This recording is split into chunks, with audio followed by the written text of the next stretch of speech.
let me say lovely Friday morning to one and all listeners of Classic Radio, viewers of GBN TV. Good morning. How's everybody doing? It's Friday, the 9th day of January 2026. Already 9 days within the year. Time's moving, right? Really moving fast. Good morning to those of you via social media platforms. How's everyone doing this morning? Hope you're having an awesome morning, whatever part of the world that you are. I hope you're having an awesome morning, and thank you so much for taking the time out to tuning into Classic Radio and, of course, GBN TV. Hope all is well with you also. Folks, we're going to have an open line edition this morning, 435-2041, 435-2041. I've given you the option for you listeners and viewers out there to chime in terms of what you would like the conversation to be like at this morning, what you like it to be about. Giving you that option this morning, 435-2041. Let's hear from you this morning. So let's get a go. Who's going to break that ice, as he would say? 435-2041. Good morning to the drivers on the nation's roads. You know, I always have to shout you folks out. Make sure that you driving along with that due care and attention. And sometimes I may have the one who have just made you pay attention to what's on the direction that you're going at. And pedestrians also. When I say pedestrian road users, those who are walking along on the nation's roads, make sure that you pay attention to, of course, the oncoming vehicle, and make sure you're on that right side of the road. Sometimes people ask me, which is the right side of the road? Anyway, we do our first caller. Caller, you're live. Good morning. Welcome. Good morning, How are you this morning? GT. How are you this morning, ma'am? I'm fine. I'm just calling to wish you a Happy New Year, and you're doing a great job. All the best for 2026. Thank you so much. Thank you so much. All right. I guess your morning is going okay yourself? Yes, it is. All right. Great. Well, hold on to that particular spirit. It seems to be on a positive note. All right? All right, then. Take it easy. God bless. Okay. 435-2041, 435-2041. Don't forget you have double options of calling in. You can call in via the WhatsApp or the direct line, and I will certainly accept your call. We do have another caller. Caller, good morning. You're welcome. Yeah, good morning, GT. Good morning to your listeners. And good morning to you, sir. Yeah, good. I think, we need to organize so we can have real conversation over some of the issues that will have a long-term impact on us. I agree. In terms of the seemingly individual agreements by CARICOM leaders to allow the exportation of persons, let me use the word dignified words, persons being exported by the United States who they are not care, to host anymore. I think it's setting a dangerous precedent. In spite the assurance that things gonna be equal on both sides, we know we have to remember issues like Guantanamo. The Cuban been asking the Americans for years to move out of Cuba, and they would not. Even when Panama negotiated, I think was I'm not so sure, remember the president, but they negotiated return to the Panama Canal to Panama. We've seen recently when Panama have some business with China, the Americans forced them to renege on it. So the Americans cannot be trusted. And I'm not saying that because I hate the Americans, but the record shows that they don't. They will tell you one thing and then do the other. So taking in, accepting those people, regardless of the pressure, I think it's terrible, it's wrong. We should not encourage that. We already have all our problems to deal with. They're cutting off aid, they're making it difficult for citizens who live in there or even to go in there and so on. So why are we accommodating them? So that is one. The other thing about it is that the seemingly silence. And I want to commend Callister Fabio. I saw her 2 pence on the issue of the invasion of the U.S. and Venezuela. And I think that was I would encourage people to go and listen to that. I think it's one of the best pieces of she's done for a long time. I will stop here. Maybe later on, if depending on how things go, I may call back a little later. If not, thank you, sir. Appreciate your contribution as always. Have a good day, as you said. 435-2041. 435-2041. We're moving down to 6 minutes after the hour this morning. We have an open line this morning, which means you're free to calling, share your views, share your concerns as relates to issues. There's a particular concern that you have that you want to bring to the fore this morning. Feel free to do so. Let's go back to the phone line. We have another caller. Caller, your life. Good morning and welcome. JT, how are you? Yes, shaping with you good? It's good thus far. So far, it's all good. Right. What kind of direction is your day going? Your new year going so far? Well, it couldn't be better, you know. It couldn't be better, and it seems to be getting better every day. Well, I hope you're thanking the Almighty for that. Well, I really wouldn't say so. It's because I take control of my destiny. Well, there have to be some external influence also. Do you know that? Well, that's your opinion, so which we would respect. You know. No problem. So let's hear from you. Let's hear from you. You know, I was listening to the news from Venezuela. Directly through the Caribbean thing, not CNN, because people tend to say CNN, BBC bias. And I understand there were a lot of prisoners that Maduro, the people, that the new lady now, right, had to release. Because almost all these people were political prisoners because they were persecuted by Maduro, or however you call his name, and they're so happy to be out.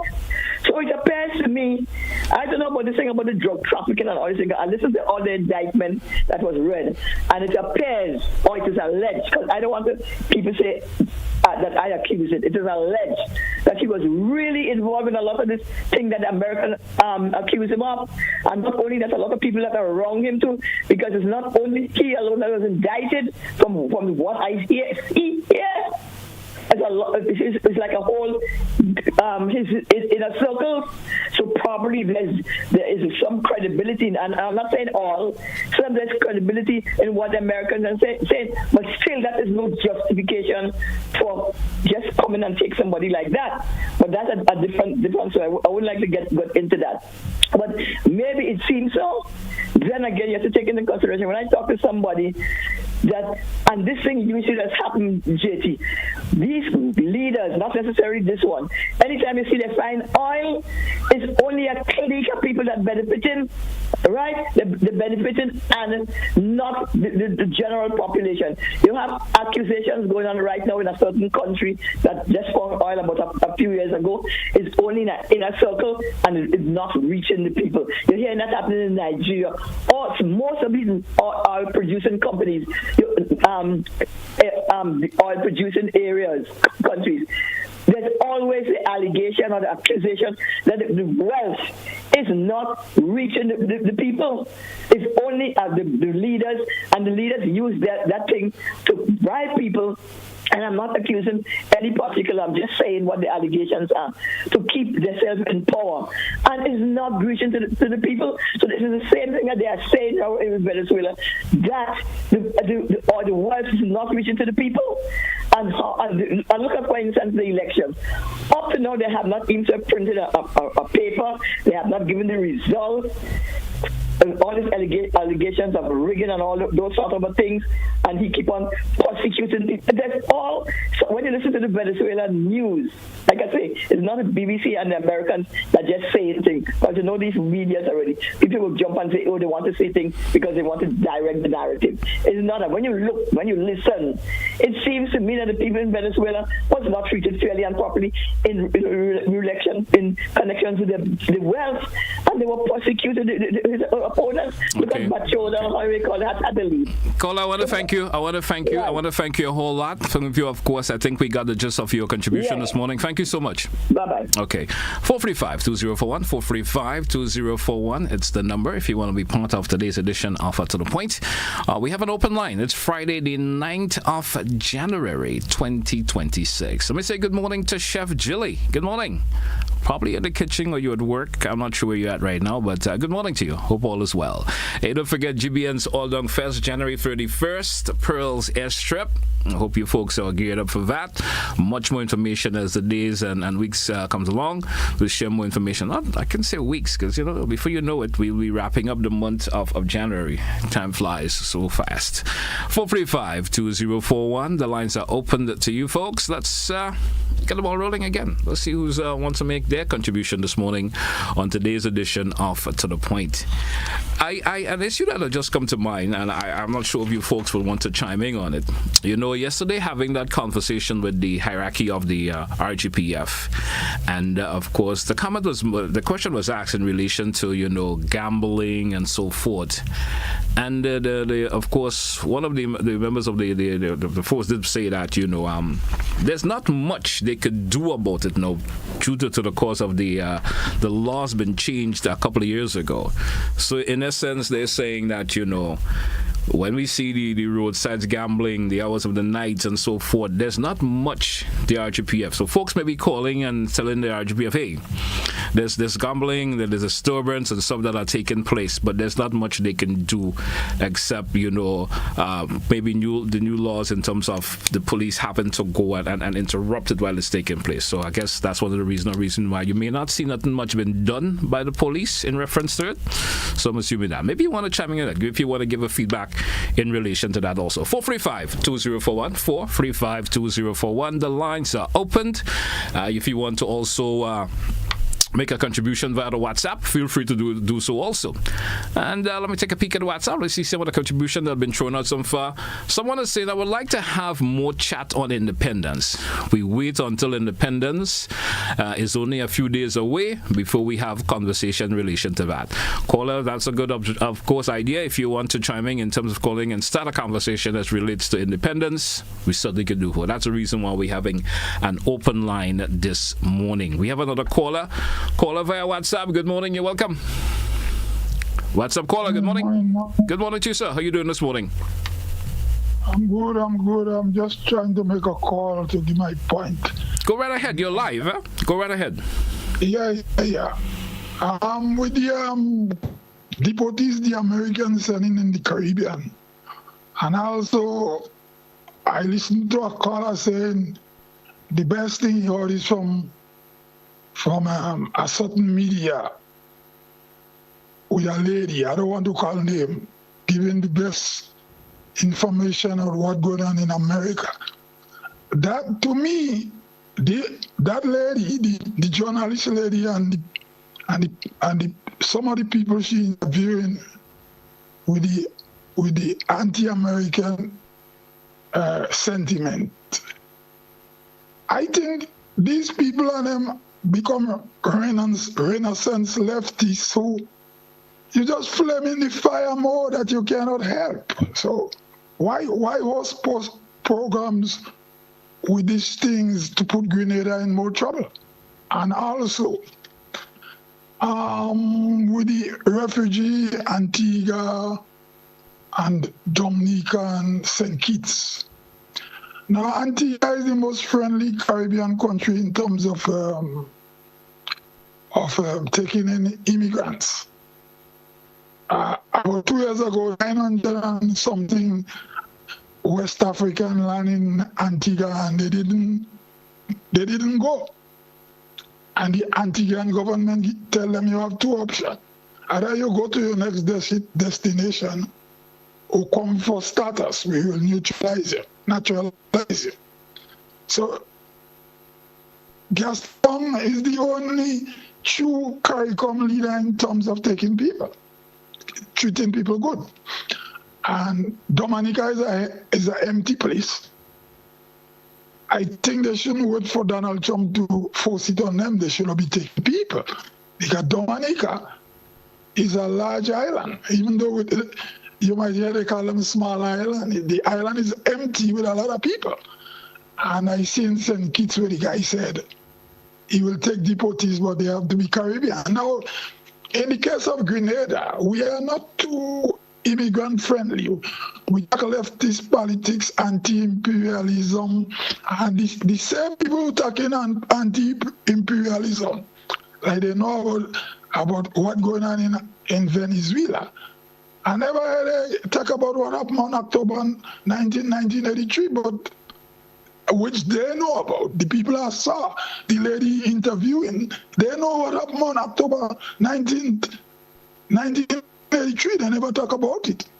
So we just blowing fire for America to pressure us more. I think we should shut down these things because we have no weapon. We cannot help. That's all I have to say. Thank you. I appreciate your contribution, sir. Have a good day.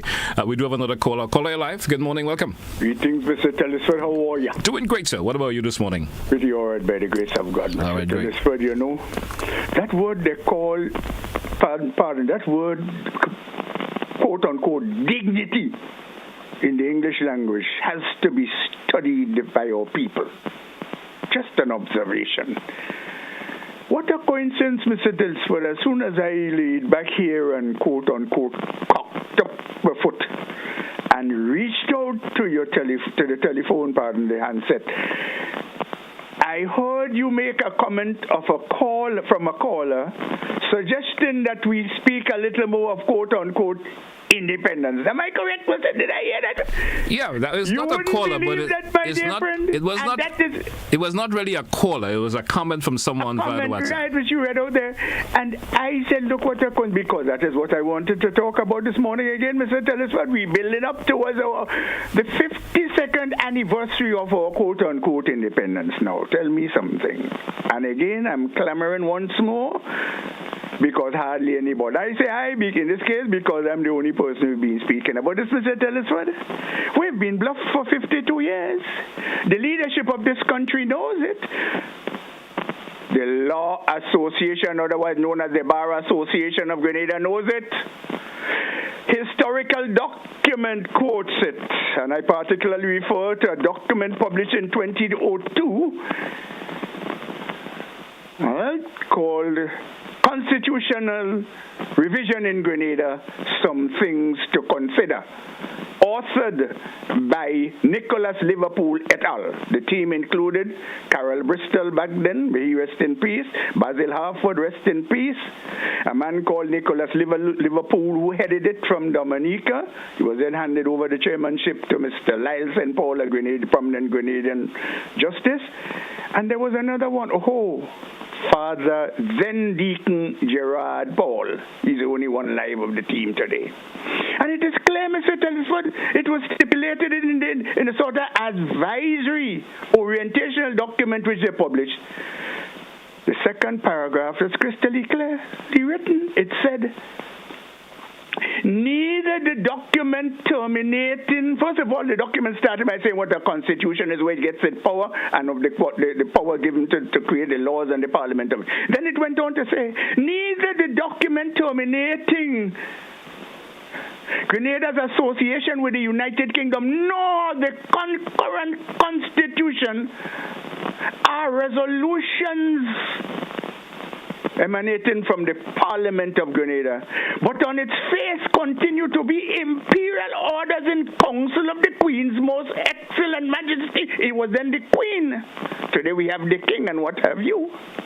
But it is there to be seen, and they're all aware of it. Why is it that it was stated then by a team established by the Governor General Daniel Williams then, that nobody wants to look at it and refer to it? It is just shoved under.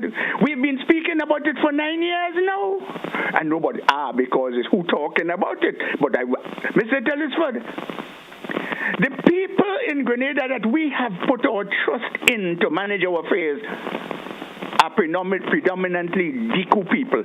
People bent on deceit, hypocrisy, injustice, corruption, and untrustworthiness. They hate when I say that, but isn't it the truth? Why don't they tell the people of Grenada the truth?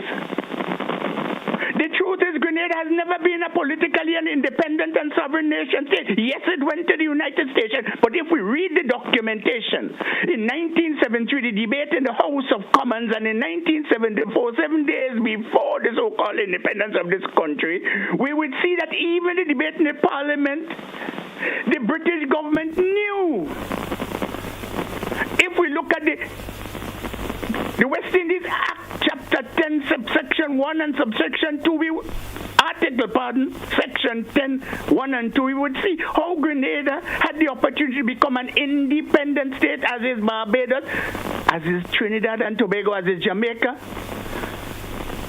It is written there. Why don't we look at it and tell the people?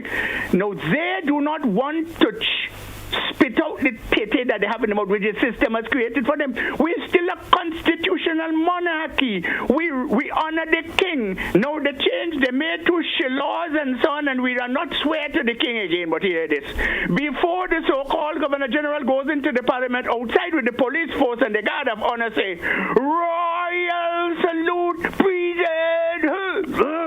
Royal salute. Who are we saluting? So albeit we do not say, as I round up here, Mr. Telesford, as we're not swearing now to the king, but the king is the head of the Parliament, established in Section 23 of the Constitution.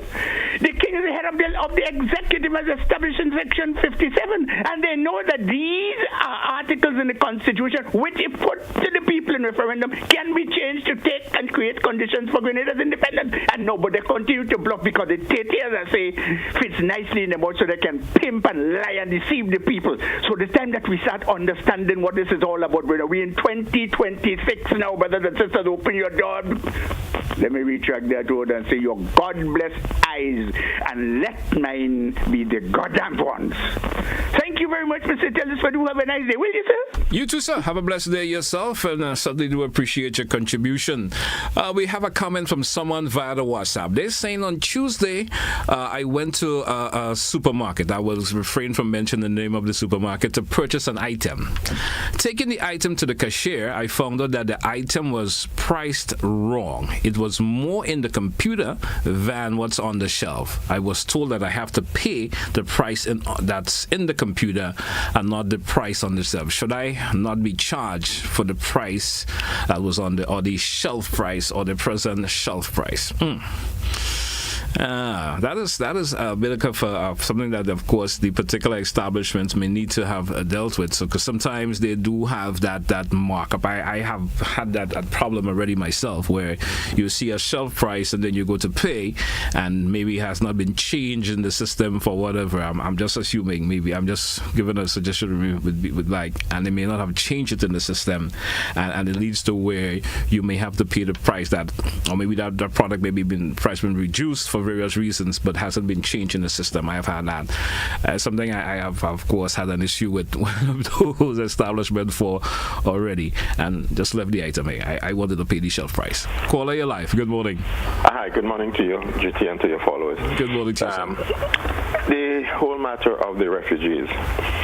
I listened to something, or I saw something pertaining to the St. Kitts and Nevis government, St. Christopher, whatever it's called, Dr. Drew, and his response, and this MOU he signed with the U.S.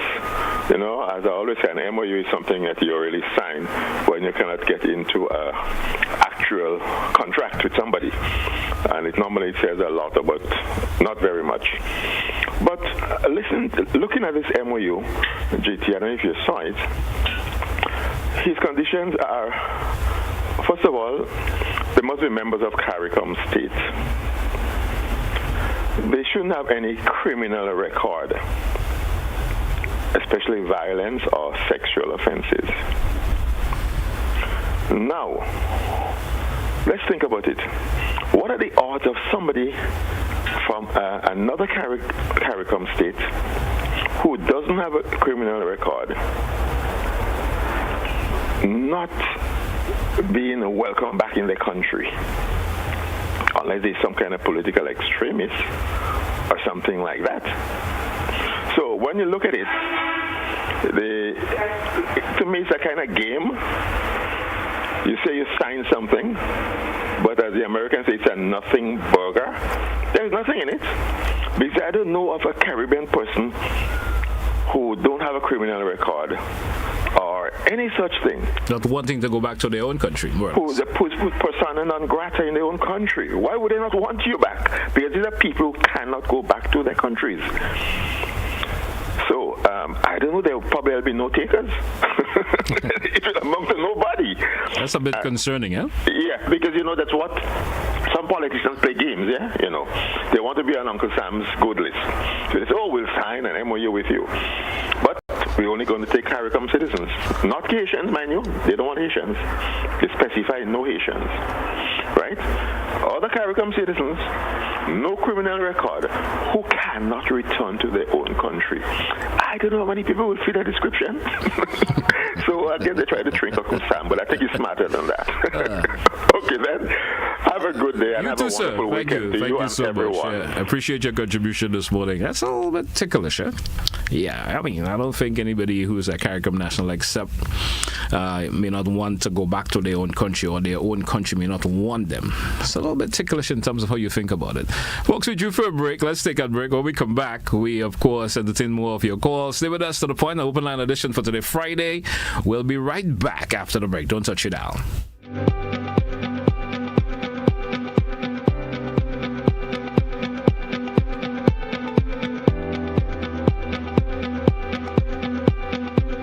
This coming Monday at 8:30 p.m., we'll be joined by Opposition Leader Emmeline Pear for an in-depth and timely conversation on matters of national importance.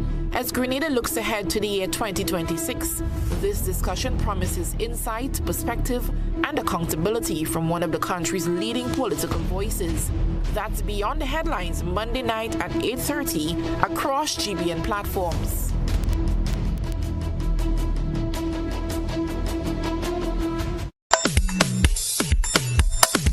Here we go. Hey, celebration time.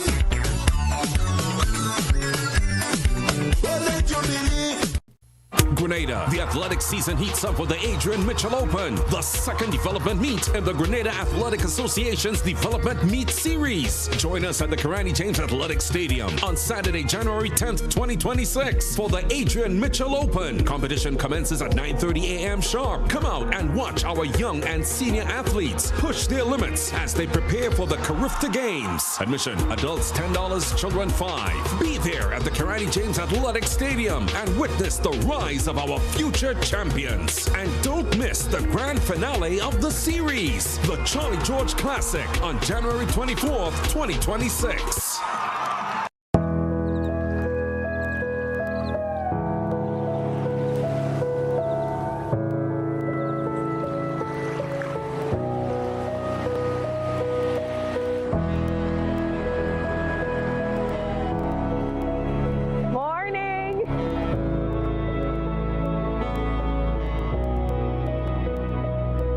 Grenada, Carriacou, and Petit Martinique are known as the spice of the Caribbean, offering a blend of authenticity and adventure.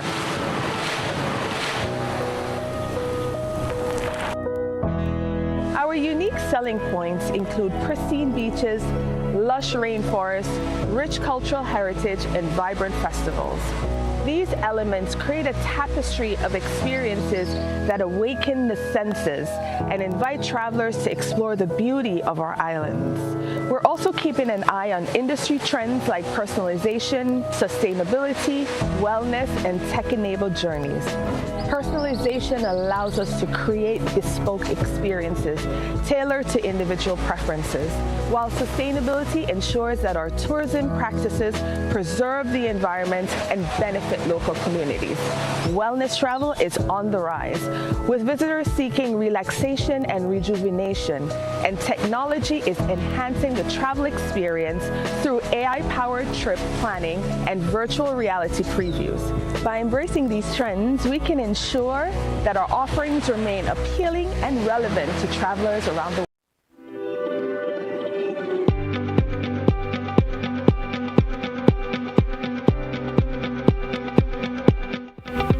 Welcome back, listeners. Welcome back, viewers, to The Point, Classic Radio, GBN TV. It's an open line edition this morning here on To The Point. Of course, the lines are open to you, listeners and viewers. Let's hear your views, hear your concerns, so issues that is of importance to you, information that you would like to share with us this morning that you think possess some relevance. Let's go to the phone line. We do have our first caller back inside of this second segment. Caller, you're live. Good morning. Good morning, sir. Good morning to you. I want to make a comment. some would feel that it's valid or not invalid. Now, I consider myself reasonable experience. Consequently, I'm saying that if someone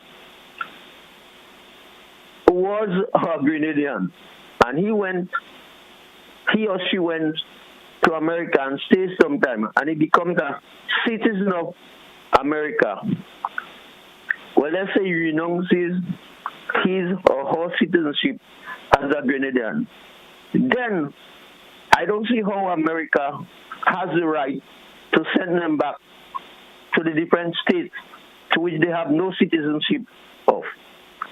Now, the country that they send them back, they intend to send them back to me, has the right to reject them because they have no citizenship as what they had previously. And they are now a citizen of America. So America shouldn't and cannot send them back, except if they commit an offense, whether it's whatever the offense is. So we as Grenadians or the government has no right to accept people who perhaps have committed crime in America and they have their citizenship. But if they have not committed any crime, we have the right to accept them as our friends and our co-workers or whatever it is. Thank you very much. That's I have a weird question to you. Would you mind asking a weird question I want to ask you? Could someone actually really lose their birthright of a country that they were born in, even though they went to somewhere else and gave it up? As you would say, as you mentioned, gave up their citizenship of the country that they were born in. Could someone really lose that? Crazy question thrown out to you this morning. I don't think I have the ability to say they lose the birthright. But imagine, I don't know the birthright. Where they're born is the birthright. But according to how they make up the document and laws, then they would lose what does I say? I'm trying to find a word. The prerogative or to come and get the same measure as they used to get when they were a bona fide citizens. Thank you. Get your point. Have a good morning, sir. We do have another caller. WhatsApp caller. Good morning. Welcome. Yes, good morning. Good morning to you, sir. Thing to talk about, but just in passing, I want to address the issue of what the person experienced in the supermarket. And I experience this type of thing whenever. First thing I do is go to the management, but it's easy for that to happen. So the person shouldn't be too despaired. Given that the people who pack the shelves are not necessarily paying attention to that all the time, so that you find the stickers that are on the shelf vary from the price that is actually the new item or the new sets of items that they are going to put on the shelf. So it could easily happen. But is it the responsibility of the individuals parking the shelf, or the individuals who are responsible for controlling the pricing of the items that put into the system? So the supervisors who are responsible for sending the people onto the shelves should always have that in line, considering that the new item the price is different from what is on the shelf. That the supervisor is responsible for this type of thing, those supervisors. Okay. And then if it didn't work out, you go to the overall manager of the establishment at the time. I do this type of thing all the time. I'm a consumer, a fair person. I deal with that subject matter a whole lot. Nowadays, I don't find the reason to do it much. But that's not something I used to be dealing with a lot of time. I'm seeing a response from someone via the WhatsApp say they think it's a way of that's a trick of pricing the same thing. The pricing is sometimes is a trick in the pricing they're saying. Yeah, they could get away with it as a trick, but it's not necessarily that they are deliberate. It's just an oversight sometimes, and you find that happening. I understand where you're coming from. Let's hear your precise conversation this morning. Two issues to deal with. Two issues. But this issue of calling upon other countries to accept foreigners that they have no clue who are not there. And America is claiming that they don't have the capacity and ability to deal with it. It's a whole set of hogwash. Period.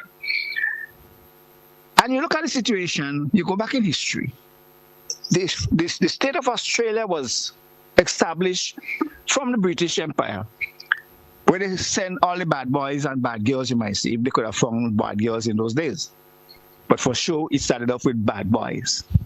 So Australia was used as a prison. Now, I'm pointing out that part of it because America is such a big country. A whole set of areas in America doesn't even have people. They can establish a new state within a state for such people if they find they cannot handle them in the towns and, the regular villages. Because maybe they might be a danger to the people in the cities or in the established areas. Control them in a particular area.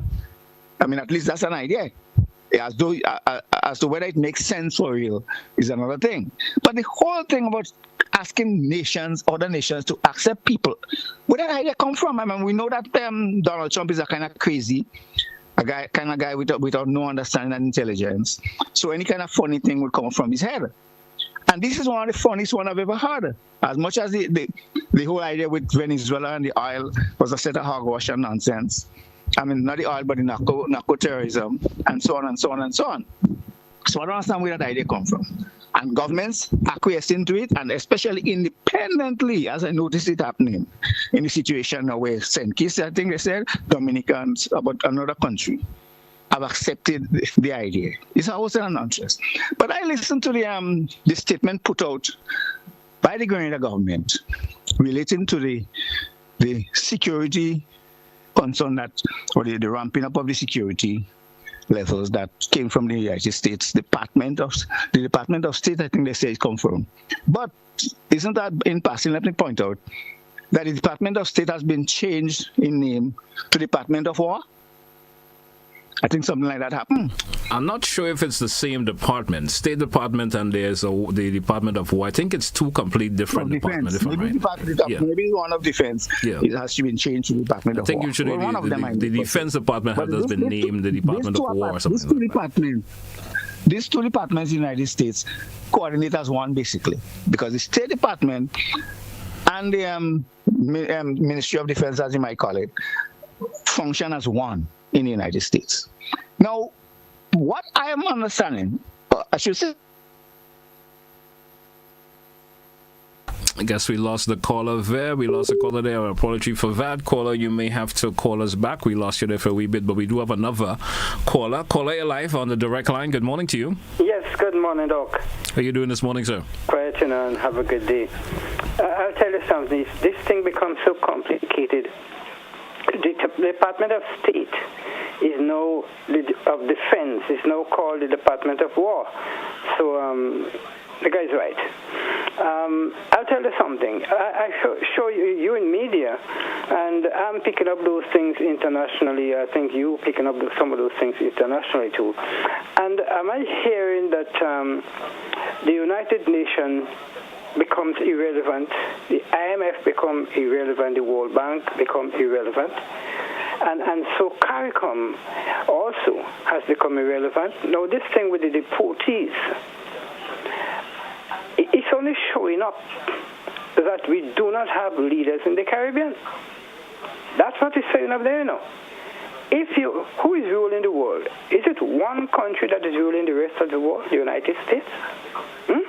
So where are we as leaders of the Caribbean? What is our role? If these people can impose their will on us despite the fact we have a constitution, would we consider ourselves leaders of this country? I have been pointing this out for quite a number of years. Leadership in the Caribbean. Yeah, leadership, roles and responsibility, accountability to the citizens. And our leaders are not listening, they're not taking note, they're not pulling up themselves. We do not have leaders in the Caribbean. We have people just operating, but we have no leaders in the Caribbean because they don't represent the interests of the citizens. And that is the reason why these things are happening to us. We do not have a right. Whatever the United States say, Britain, France, the EU, we have to abide, break our constitutional laws and rules to accommodate them, and we can't do nothing because, we are small countries and we don't have... Look, when do we get our power? Let me say it again. There is no power in size of country, but power in the ability of a person to represent. We are not representing, and I'm calling our leaders once again, step up to the plate and be leaders among leaders. Yeah? Thank you, sir. Thank you. Appreciate your contribution as always. Call over via WhatsApp. Good morning. Once again, welcome back. Yes, I come back. Thanks a lot. I'm glad that people are picking up on the thing with the deportees and so on, because we need to discuss that thoroughly, and I don't think people understand the implication going forward. And then again, something that triggered me even more to call is that when Mr. Bernard mentioned, I think he said in relation to St. Kitts, they said, no Haitian. We are continuing the neo-colonial. Something is wrong. We say that Haiti is in CARICOM. We treat them like some underdog up to now because we don't want to tackle the issue of Haitian, because it's an issue that U.S., Canada, and France and others have created to punish Haiti forever for the move they made to help opening the eyes of people, especially oppressed people over the world, throughout the world. So, we must have a Caribbean debate on that. When you talk about CARICOM is irrelevant. I've been saying that for weeks in international platform that CARICOM is over. You have Guyana, for instance, doing their own thing. Of course, you could say that Guyana is a petro state now. We're saying about Naco state, the petro state.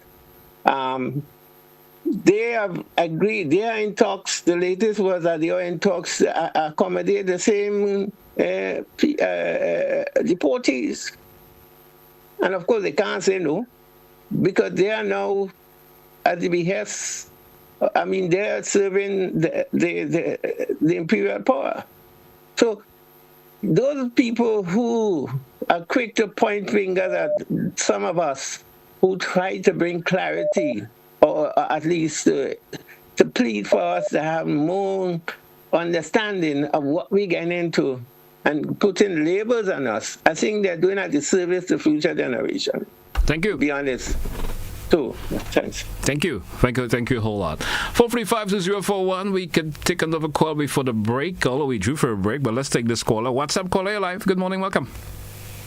Good morning, GT, and how you doing? Doing great, man. Good Friday morning to you.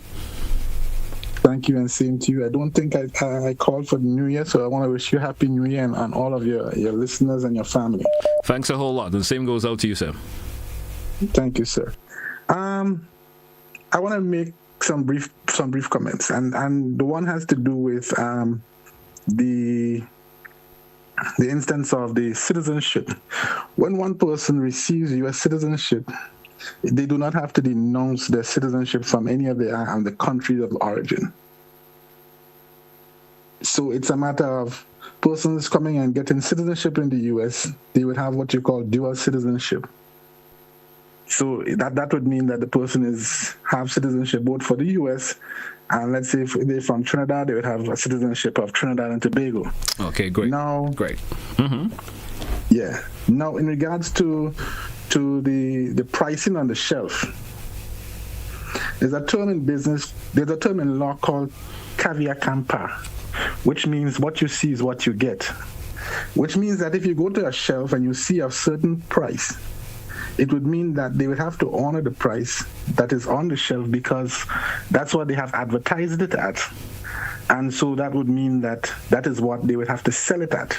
But what's when that situation does not really power out that particular way? Well, when you say it doesn't par out, meaning which means that you see a price for $1 on the shelf, you go to the cashier, and now he tells you the cashier will say, well, it's $1.50. And right, but you have to tell the cashier, you have to explain to the cashier that this is what you advertise. Sometimes they do turn around and tell you, well, it's an error on the shelf. You understand? Well, they could tell you that. Yeah. But basically, by law, they should honor it. Mm-hmm. Because the matter is that, let's say, for instance, you decide, well, okay, I'm going to pay you $150, but I'm going to take the matter to court because I was honoring the contract that you set out, stipulating that you were advertising that this thing should be sold at $1. And now you're telling me that you're not honoring that contract. And I already agreed to the contract because by my actions of taking up the goods in the store and going to the cashier, meaning that I have already accepted the purchasing of that particular product. So which means, therefore, I accepted your contract, and you are telling me that you don't want to honor your contract to sell me at that price. No.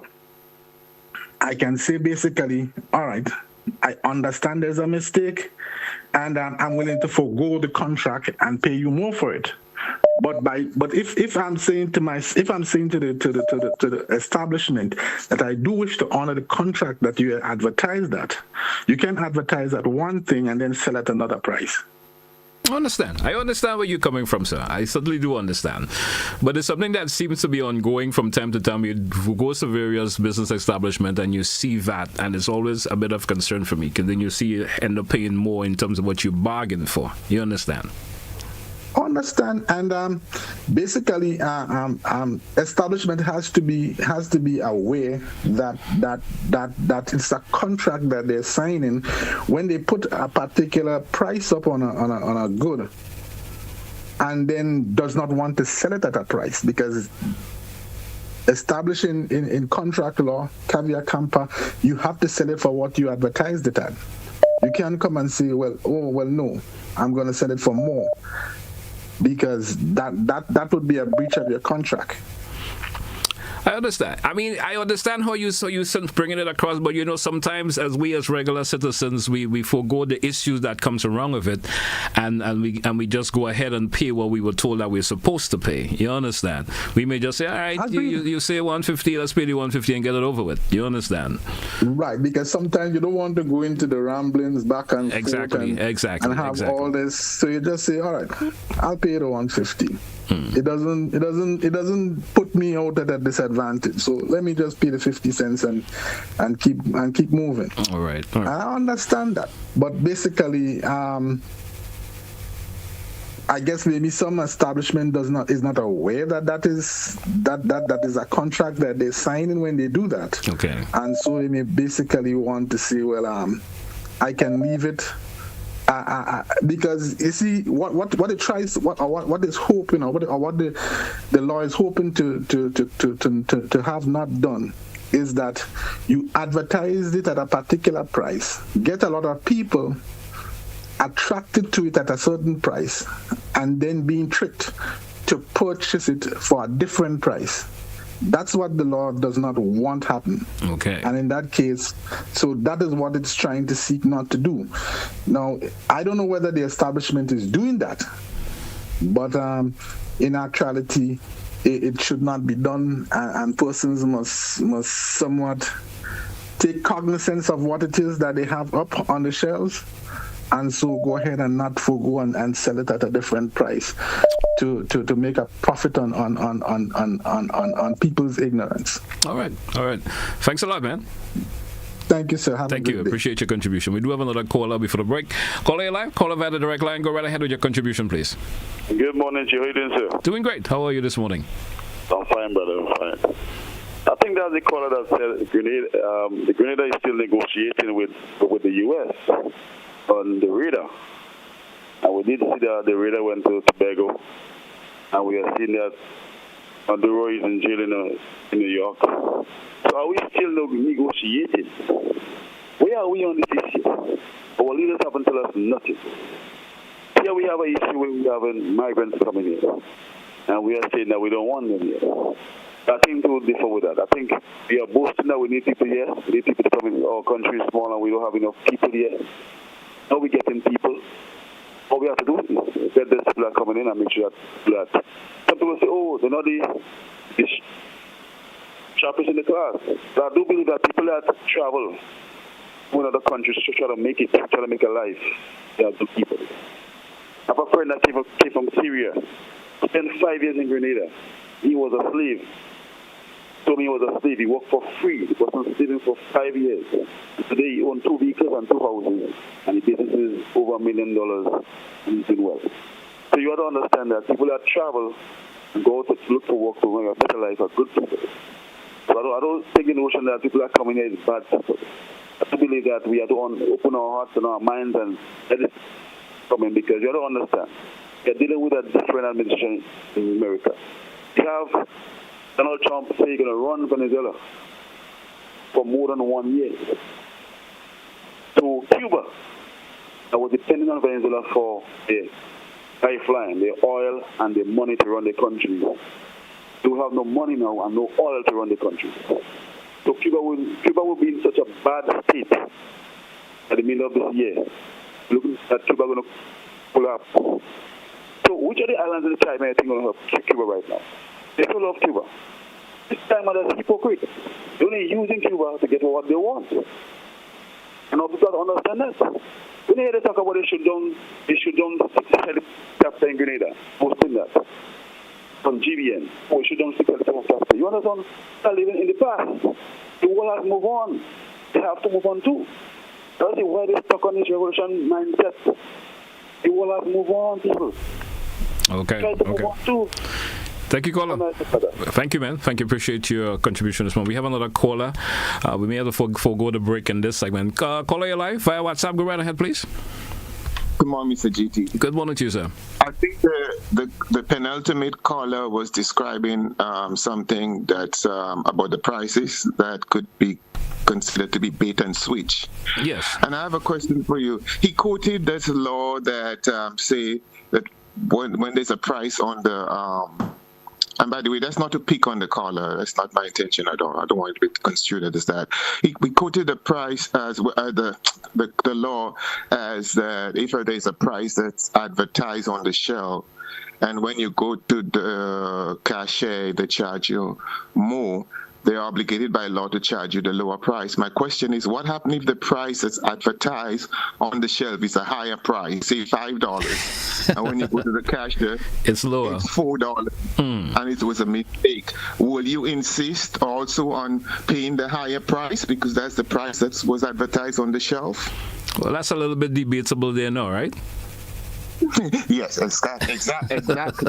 Will you say, no, the price that was advertised is $5 and now you're charging me $4? I insist on paying I don't think anyone will query that particular price there now.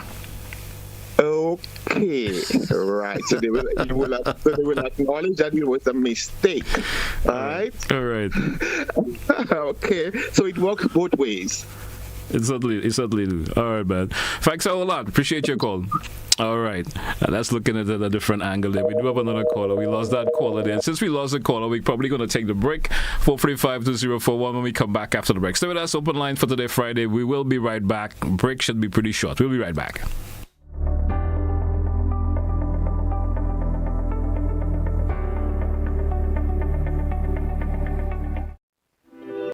Grenada, the athletic season heats up with the Adrian Mitchell Open, the second development meet in the Grenada Athletic Association's Development Meet Series. Join us at the Karani James Athletic Stadium on Saturday, January 10th, 2026 for the Adrian Mitchell Open. Competition commences at 9:30 a.m. sharp. Come out and watch our young and senior athletes push their limits as they prepare for the Carifta Games. Admission, adults $10, children $5. Be there at the Karani James Athletic Stadium and witness the rise of our future champions. And don't miss the grand finale of the series, the Charlie George Classic, on January 24th, 2026. Here we go. Hey, celebration time. Well, let you believe. This coming Monday at 8:30 p.m., we'll be joined by opposition leader Emmeline Pear for an in-depth and timely conversation on matters of national importance. As Grenada looks ahead to the year 2026, this discussion promises insight, perspective, and accountability from one of the country's leading political voices. That's Beyond the Headlines, Monday night at 8:30 across GBN platforms.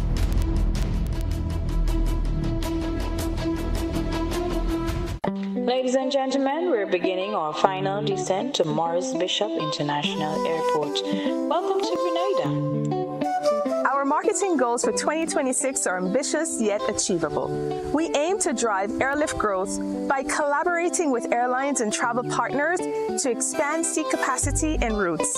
Strengthening community and stakeholder engagement is key, as we want to ensure that the benefits of tourism are felt broadly across our islands. Promoting sustainable tourism is a priority, as we encourage practices that preserve Grenada's environment, heritage, and cultural identity. We also want to focus on expanding into new markets while reinforcing our brand's position in existing markets. By increasing engagement and conversion through targeted digital campaigns, enhancing content quality, and building strong relationships with industry partners, we hope to boost brand awareness, improve our reputation, and secure media mentions in our target markets.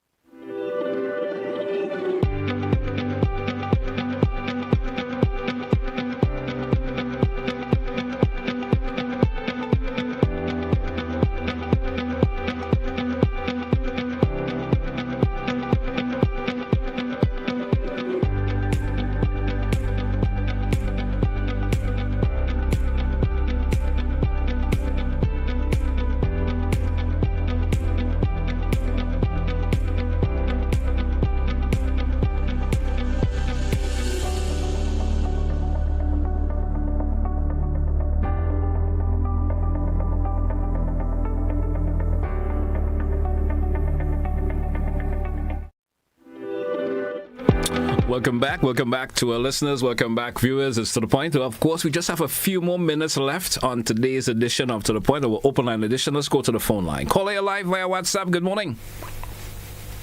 Good morning, GT. Yeah, good morning to you, sir. What's up, man? Not too bad at all. Nice weather. We're getting spring weather now. So well, lucky you, man.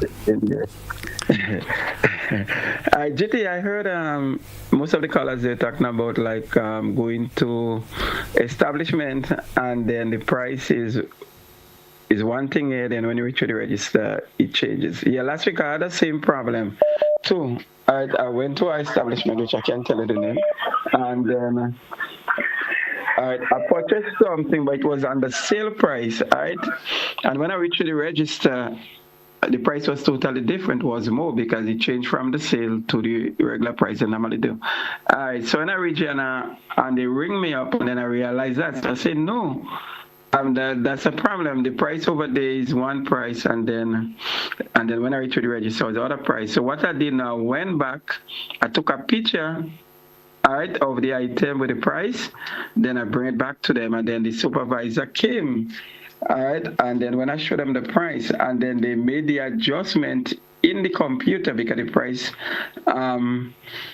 what I saw for the sale was still on, so sometimes there could be an error, and if the supervisor come in, they could make that adjustment. And normally, I see it does it a lot in the United States. I see it does it a lot. Once the price is not matching, they usually make the adjustment. I don't know for whom, I can't speak for Grenada. I understand, but just that I think the individual who sent in the message was saying that maybe the cashier was not willing to do that price adjustment or something of the sort. I think that's where the query is in there. Should they pay the price that is more in comparison to what was on the shelf? Okay, what you need to do, GT, is to ask for management. Take a picture of it. Okay. At least you have a picture, and then you could have straight. Yeah, GT, on behalf of the CARICOM, the issue with the U.S. asking to take other citizens, right? I think CARICOM is supposed to speak at one voice, and that's the problem that we saw in the Federation too. They wasn't speaking at one voice. What they need to do, CARICOM need to have a meeting, right, concerning what's going on, and stop having the United States going to individual countries, all right? Because this country, what they're going to represent by one body, the CARICOM. Let the CARICOM have a meeting and let it discuss that, like how many people, if they're going to take people, how much people they're going to take from what country. They have to make proposal, because if the United States want to give you something, make sure that you're getting something from it also, to put a demand on them. You know what I mean? About, okay, if you're going to want to send us there, then what we're going to do, we need 100 people getting visa to come to the United States. You have to make the demand too. Then when you make the demand, they will have to meet you somewhere. All right? All right, man. You have a blessed You too, man. Thank you. We have another caller. Caller live. Good morning. Hello, good morning, GT. Good morning to you, man. And over the years, we've seen what the systematic system done over, Look at, for example, in Burkina Faso, France been ruling certain parts of Africa for years. Ibrahim Traore came in just for a couple of years. He raised the GDP, and the amount of work he's done is astronomical. I'm making a point to say that they've been doing that for years, the powers that be. Look at the United Nations. Right now, they disrepute. They don't even know what they're about. And oftentimes we forget what the Bible states, that in the last days we shall see peace, and there shall be sudden destruction. Sometimes people don't like when people quote Bible verses, but we've seen it manifesting every single day.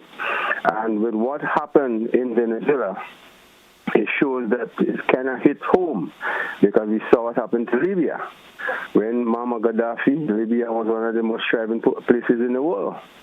They had a balance in terms of the economy, and we saw what happened. History showed us that. Now, the Caribbean, in that case, with what happened in Venezuela, there is no historical evidence to prove certain things, but certain people will just do what they want to do. In that case, I will tell my people, stay strong. We still have to keep on praying. And we have to pray for our government, our Prime Minister, for him to keep on being wise and being very articulate in how he handles his business. He's young, he's innovative, and thus far he's shown intestinal fortitude, and he understands what is going on. So as our people, we have to exercise patience, and we have to keep praying for him. At the end of the day, this is Grenada. And when you look at what is going on, one has to be strategic in the thinking. We cannot get too excited and go making all kind of wild decisions that may hamper us in the long run. These people negotiate, so you have to be ahead of them, and you have to be wise in terms of what you're doing. As Grenadians, please, let us be patient, let us be prayerful, and let us be mindful. And again, I will advise my people, whenever we come on the air, let us do some research and let us think between the lines. Because let me tell you something, there is something called self-preservation, and there is also something called selfishness, and there is wisdom also in how people should go ahead with things. Oftentimes we think wisdom comes from the elite, but some of the simplest set of persons on the ground, they are even more wiser than those that we think are so wise.